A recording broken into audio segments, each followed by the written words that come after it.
Hey, it's Tim Terry up at the Fresno Edge, hanging out with two of the people you've seen before, Steve Sobonya, Kim Tirapelle. Last time, Steve and I got together and talked, we were talking about periodization and kind of where all the sports are. So we thought what we'd do today is go through that again, get a little bit more into the loads and that kind of stuff, and then have Kim come in on matching the nutrition to that. So let's start with the biggie, right? Football, you said, was in full swing. Full swing. This is the heart of their off season. Most teams right now, if they followed the right progression of, basically a pre-training phase, a hypertrophy phase, now they should be heavy into their max strength, where they're going to get their raw strength as much as they can this time of year. Their training loads on their big exercises are, in the 90s percentile wise. Okay, so what are sets and reps now? So a lot of their sets and reps on their big exercises, we're talking power cleans or squats and that kind of stuff. We're looking at sets of, multiple sets of between 3 and 5 repetitions, okay. Sometimes even down to singles and so on. But a lot of the strength coaches that I talk to, that 3 number, that triple at about 92.5%, 94% at the most, that's pretty popular strength gainer right there. Right. And so it's 3 almost as heavy as you can do. Yeah, and that's not every set, but they might right. have numerous sets working up to that. Okay. They're preparing them. And so still using like a pyramid, working their way up. Yeah, during this phase, right. and either using an ascending sets where you're going the same number of repetitions, working your way up, or even a pyramid where you're working. Maybe you've done a workup set of like, 8 and then 6 and then 4 and then maybe 3 sets of 3 or that kind of stuff. And but going all out, 3 sets of 3. Mm-hmm. These guys are pretty tapped out. Oh yeah, those major muscle groups, they've recruited a lot of fibers. They've those fibers, the individual muscle groups itself have fired to their maximum potential, and in many cases they got recovery is a huge part. That's the way we get stronger. We stress the muscles and then we got to feed them. Okay, so from that standpoint, so max load like that. What energy cycle are these guys tapping? So mainly anaerobic. They're using creatine phosphate system #1. Those are the real short bursts. Okay. And then anything that if they're doing, several steps that are going over 10 seconds of repetitions, then we would go in more anaerobic. So primarily when we're talking about that, we're looking at protein for recovery. So depending upon an athlete's goal in the off season, because some athletes in the off season are trying to lose weight, some are just trying to really put on mass, and that sounds like what we're talking about here. In that case, we have to be in a calorie excess. You have to be giving an athlete enough calories overall to build muscle tissue, and that still needs to come from carbohydrates and protein. Mainly though, we're focusing on getting an adequate protein in this stage for sure.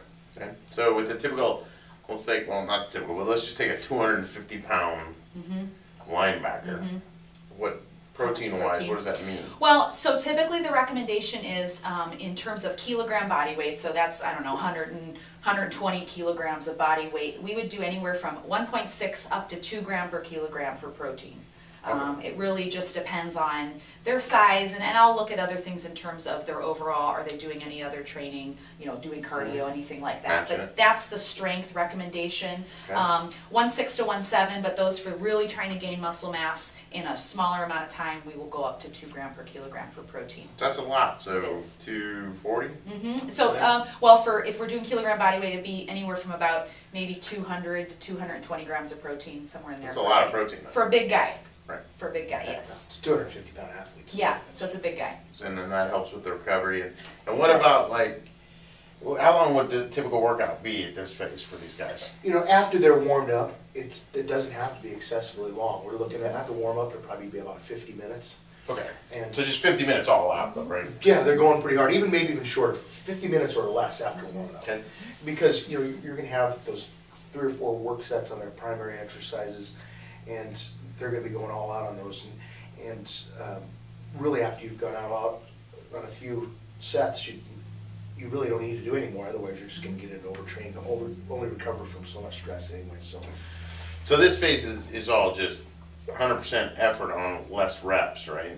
Correct. And of course, we've already gone through a hypertrophy phase. We're about to go into the summer, which would be more of a power endurance phase. It really depends on the type of offense and that kind of stuff, that your defense that you want to run. but it's gonna be converted from max strength into more usable on the field type stuff. Yeah, and that's an important point you bring up on both sides, that from a therapy standpoint, if you don't build that foundation, that's when we see them, because they break down. Mhm. You try to jump into a training program like you're talking about, Mhm. that's a quick way to get hurt. If you haven't done a stability phase, if you haven't done a hypertrophy phase, and then go into max. Big part, that stability phase going into that hypertrophy, so important. Huge, yeah. And then nutrition-wise, we talked about lots of protein, but match it to not only just your body weight, but your lean mass. Yeah, right? your lean tissue. So, you know, we do look at protein based on their weight, but again, it also depends. There's, you know, the type of athlete you are, your body, your structure, your position, all those things come into how much protein you actually need, and also what you're trying to gain, how much you're trying to gain. So, And what about hydration during this phase? hydration is still extremely crucial. Absolutely, you need fluids.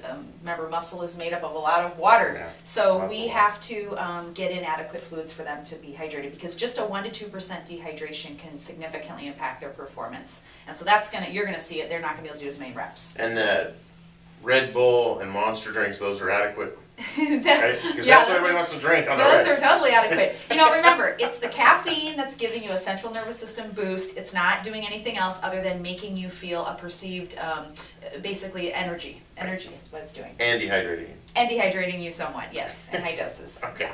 So that's Not a good thing. not the drink of choice if you're going to be training. Exactly. Exactly. Stick with water, go for some milk. What a novel concept. Yes. Awesome. And cheap. Thanks, guys. We'll talk to you soon. Good stuff. So, what are you going to do? You know, maybe Baseball? base-